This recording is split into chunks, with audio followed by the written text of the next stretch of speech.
Assalamualaikum warahmatullahi wabarakatuh. Kami dari 12 IPS 1 ingin mempresentasikan e-learning dan guru online. Aspek pendidikan. Latar belakang fenomena globalisasi yang ditandai perkembangan arus informasi dan teknologi berlangsung sangat pesat dan tiada batas. Tingkat persaingan di antara individu maupun negara sangat tinggi. Kondisi inilah yang menuntut adanya peningkatan kualitas sumber daya manusia yang seimbang. 1. Pengertian e-learning. Banyak orang menggunakan istilah e-learning yang berbeda-beda, tetapi pada prinsipnya e-learning adalah pembelajaran yang menggunakan jasa elektronik sebagai alat bantunya. Untuk menyederhanakan istilah, maka electronic learning disingkat menjadi e-learning.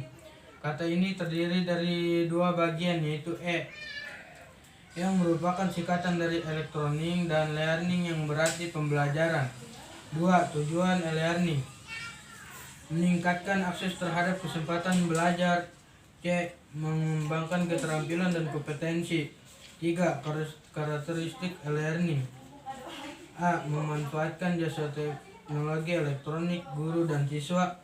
Siswa dan sesama siswa atau guru dan sesama guru dapat berkomunikasi dengan relatif mudah tanpa dibatasi oleh hal-hal yang bersifat protokoler.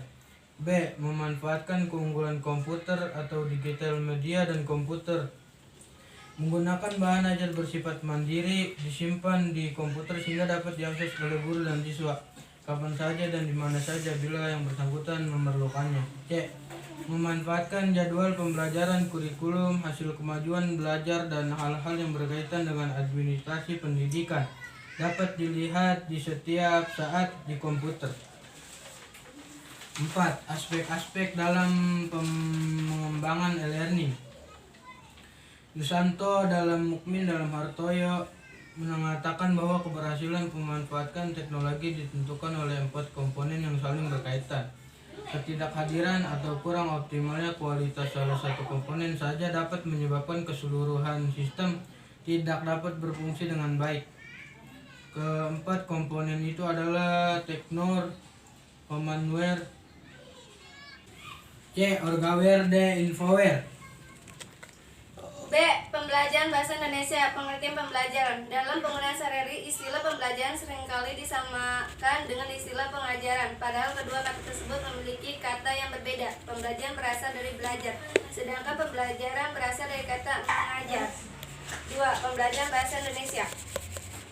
Belajar bahasa pada hakikatnya adalah belajar komunikasi. Oleh karena itu, pembelajaran bahasa diarahkan untuk meningkatkan kemampuan siswa dalam berkomunikasi baik tulisan maupun tulisan.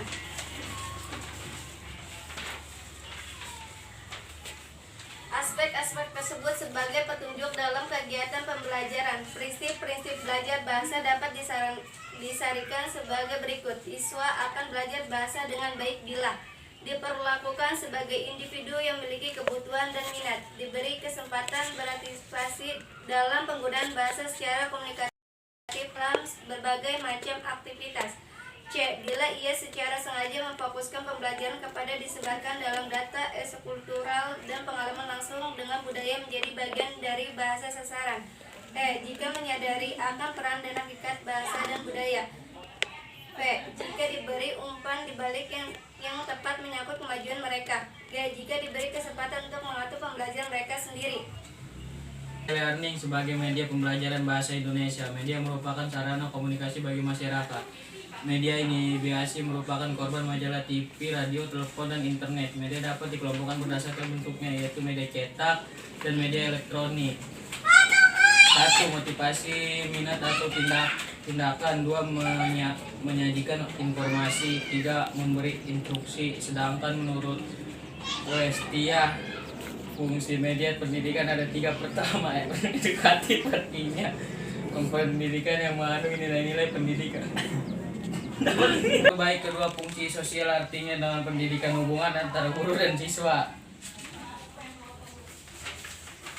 Pembelajaran bahasa Indonesia membutuhkan rancangan pembelajaran efektif, efisien, dan sistematik. Keterampilan berbahasa beraneka ragam Action. Keterampilan berbahasa beraneka ragam pada keterampilan membaca dapat membentuk masih cepat. Analisis dan pembahasan. A. Dampak penerapan e-learning dalam pembelajaran bahasa Indonesia agar iklim pendidikan yang berbudaya dapat tercapai. Ada beberapa hal atau komponen dalam pendidikan yang perlu recovery dan perubahan secara cepat dan tepat. Seiring dengan perubahan penggunaan media, e-learning tersebut bukan berarti secara keseluruhan sistem pendidikan menggunakan elektronik, akan tetapi sistem pembelajaran yang sudah ada masih digunakan jika diperlukan dan masih up to date. Guru maupun siswa dapat mengkombinasikan sistem pembelajaran yang sudah ada dengan sistem pembelajaran berbasis e-learning. A. Pembelajaran lebih produktif, artinya dengan memberikan pengalaman belajar pada siswa seperti melihat, mendengar, dan memanfaatkan media elektronik. B. Pendidikan lebih individual dengan kehadiran berbagai alternatif penggunaan media. Pembelajaran berbasis elektronik akan menciptakan suasana pembelajaran yang efektif, efisien, dan meningkatkan mutu pendidikan. Akan tetapi, e-learning bukanlah tujuan pembelajaran itu sendiri, sehingga kemudahan yang terdapat jangan melupakan esensi utamanya. E-learning merupakan salah satu media yang digunakan untuk menunjukkan kesuksesan pembelajaran. B. Strategi pemanfaatan e-learning dalam pembelajaran bahasa Indonesia. 1. Pengembangan kreativitas guru tentang e-learning. Pengembangan kemampuan guru tentang e-learning sangat diperlukan setiap saat. Upaya pengembangan tersebut dapat berupa pelatihan, workshop, dan seminar-seminar yang berkaitan dengan e-learning. Pelaksanaan pelatihan e-learning dilaksanakan secara konten dan aplikatif. Setelah guru mendapatkan pelatihan tentang e-learning, hendaknya diterapkan dan dilaksanakan di sekolah atau instansi masing-masing. 2. Peningkatan kemampuan siswa tentang e-learning. Kemampuan siswa tentang pemanfaatan sangat mendukung pelaksanaan pembelajaran yang komunikatif. Untuk itu, upaya-upaya yang perlu dilakukan adalah memberikan pelatih kursus dan praktik kepada siswa tentang cara memanfaatkan elektronik, komputer, dan program internet yang mendukung pembelajaran siswa yang perlu dibimbing oleh guru. Setiap pembelajaran dapat mengakses materi, bahan, pengiriman tugas, download, upload, dan penggunaan fasilitas software lainnya.